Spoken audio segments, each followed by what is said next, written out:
బాన్సువాడ నియోజకవర్గ ప్రజల శాంతి భద్రతల పరిరక్షణ కొరకు ఎళ్లవేళలా కృషి చేస్తామని బాన్సువాడ డీఎస్పీ జగన్నాథరెడ్డి అన్నారు. ఈ మధ్య కాలంలో జరుగుతున్న నేరాలపై ప్రత్యేక దృష్టి సారించామంటున్నారు. అలాగే సైబర్ నేరాల పట్ల ప్రజలకు అవగాహన కల్పిస్తూ అసాంఘిక కార్యకలాపాలపై ఉక్కుపాదం మోపుతామంటున్న డీఎస్పీ జగన్నాథరెడ్డితో మా నిజామాబాద్ ప్రతినిధి శ్రీనివాస్ ఫేస్ టు ఫేస్. నేరాల నియంత్రణలో పోలీసులు తనదైన శైలిని ప్రదర్శిస్తున్నారు. ఎక్కడ చూసినా కూడా నగరంలో నేరాలు అయితే బాన్స్వాడకు సంబంధించిన నియోజకవర్గంలో అయితే నేరాలను అదుపులో పెట్టడానికి నూతనంగా అయితే గత 2 నెలల క్రితం అయితే బాన్స్వాడ డీఎస్పీగా జగన్నాథ్ రెడ్డి గారు అయితే బాధ్యతలు తీసుకున్న నుంచి కూడా క్రైమ్ని అదుపులో పెట్టడానికి ఎల్లవేళగా కృషి చేస్తున్నట్టు కూడా మనకు తెలుస్తూ ఉంది. గతంలో చూసుకున్నట్టయితే నేరాలు అయితే అనేక రకాలుగా ఉన్నటువంటి పరిస్థితి ఉన్నా కూడా దానిపైన నియంత్రించడానికి అనేక రకాలుగా అయితే ఆ గ్యాంగ్ అయితే ఏదైతే ఒక ఇష్యూ జరిగినప్పుడు ఇష్యూ మీద అయితే సంబంధించిన ఒక గ్రూప్ని కూడా సంబంధించి దానికి ప్రత్యేకమైనటువంటి శ్రద్ధ తీసుకొని నేరాల నియంత్రణకైతే కృషి చేస్తున్నాం. మనతో మాట్లాడడానికి ప్రస్తుతం బాన్స్వాడ డీఎస్పీ జగన్నాథ్ రెడ్డి గారు ఉన్నారు. మాట్లాడే ప్రయత్నం చేద్దాం. సో చెప్పండి, బాన్స్వాడలో ఎట్లాంటి అయితే క్రైమ్ నడుస్తుంది? ఇప్పుడు చూసుకున్నట్టయితే ఈ ఏదైతే 15-20 రోజులుగా అయితే ఒకదానికి ఒకటైతే నడుస్తూ ఉంది క్రైమ్, ఎట్లా చూస్తారు సార్ దాన్ని? గత 2 నెలల నుంచి కూడా బాన్స్వాడ పట్టణము మరియు బాన్స్వాడ డివిజన్లో కొన్ని గ్రేవ్ కేసెస్ రిపోర్ట్ కావడం జరిగింది. అదేవిధంగా దొంగతనాలు, హౌస్ బ్రేకింగు, తర్వాత మన ఆన్లైన్ మోసాలు ఇవన్నీ కూడా జరుగుతున్నాయి.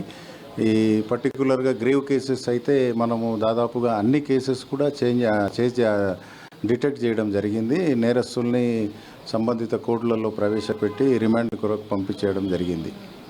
అయితే ఇప్పుడు చూసుకున్నట్టయితే నిన్న గత 2-3 రోజులుగా అయితే ఒక హత్య అయితే మొత్తానికైతే భారీ మొత్తం అంటే ఏదైతే ఒక కత్తి అది సంబంధించిన సీసాని కూడా నోట్లో కొట్టి చంపినట్టుగా కూడా చూసాము. 2-3 రోజుల కింద పెద్ద హత్యగా మీరు ఛేదించిన అని చెప్తున్నారు. ఎట్లా జరిగింది?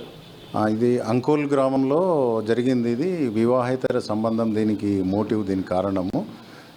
ఆ సందర్భంగా వివాహేతర కారణంగా అడ్డుగా ఉన్నటువంటి భర్తని ఈ అక్యూజ్డ్ పర్సన్ అతను చంపేయడం జరిగింది. అది మేము అక్కడ లభించినటువంటి క్లూస్ ఆధారంగా మా సిఐ గారు మరియు మా రూరల్ సిఐ మురళించినటువంటి కారణాలు ఎందుకు జరిగింది. మేము ప్రజలకు ఎప్పటికప్పుడు గస్తీ బృందాలు ఏర్పాటు చేయడానికి కూడా మేము కృషి చేస్తున్నాం. ఈ సైబర్ నేరాల గురించి అయితే కొద్దిగా అవగాహన తక్కువ ఉంటుంది ప్రజలలో. కొంతమంది ఎడ్యుకేటెడ్ వాళ్ళైతే ఇంకా వాళ్ళకు కూడా అవగాహన కల్పించాల్సిన అవసరం ఎంతైనా ఉంది. ఈ సైబర్ నేరాల పట్ల మీరు ఏం చెప్తారు సార్?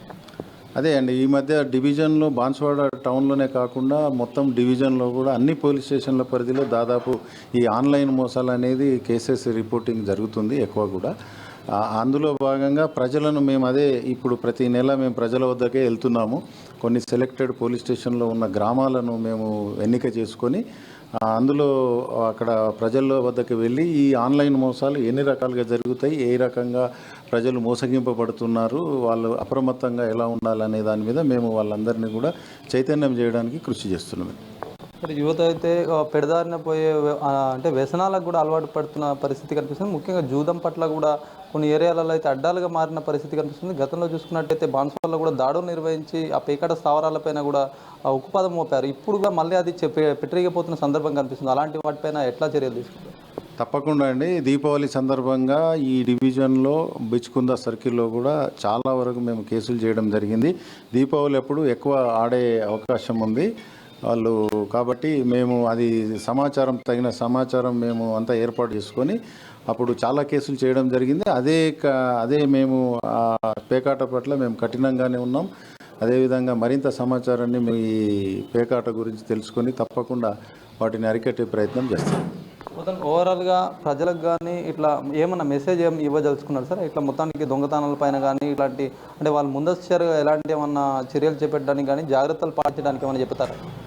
ప్రజలు అప్రమత్తంగా ఉండాలి. కొత్త వాళ్ళని నమ్మొద్దు. కొత్త వ్యక్తులు ఎవరన్నా వచ్చినా, నేరస్తులు అనిపించినా కూడా తక్షణమే 100కి కాల్ చేసినట్టయితే మేము వెంబటే అక్కడ మా గస్తీ బృందాలు, పెట్రోల్ వెహికల్స్, బీసీస్ అక్కడికి వెళ్ళి విచారిస్తాయి. అదేవిధంగా దొంగతనాల విషయంలో అయితే విలువైన వస్తువులు కానీ ఏవైనా ఇంట్లో పెట్టకుండా, డబ్బులు కానీ బంగారం కానీ ఇతర విలువైన వస్తువులు ఏవి కూడా ఇంట్లో ఉంచకుండా ఊరికి బయటికి వెళ్ళే ముందు తాళం వేసే ముందు వాళ్ళు బ్యాంకులో పెట్టడం కానీ ఇంట్లో పెట్టకుండా చూసుకొని పూర్తిగా మాకు ప్రజల సహకారం ఎంతైనా అవసరం. మేము నేరాలు అరికట్లంటే ప్రజల తోడ్పాటు ఎంతైనా ఉంటుంది. మేము ఎంత చేసినా కూడా ప్రజల సహకారం లేనిది ఏం చేయలేం. కాబట్టి మేము డివిజన్ ప్రజలందరికీ కూడా మేము కోరేది ఏంటంటే మీ సహకారంతో మేము నేర నియంత్రణ చేయగలుగుతాము. నేరాలు లేని ఒక డివిజన్ను తయారు చేయడానికి మేము కృషి చేస్తాం.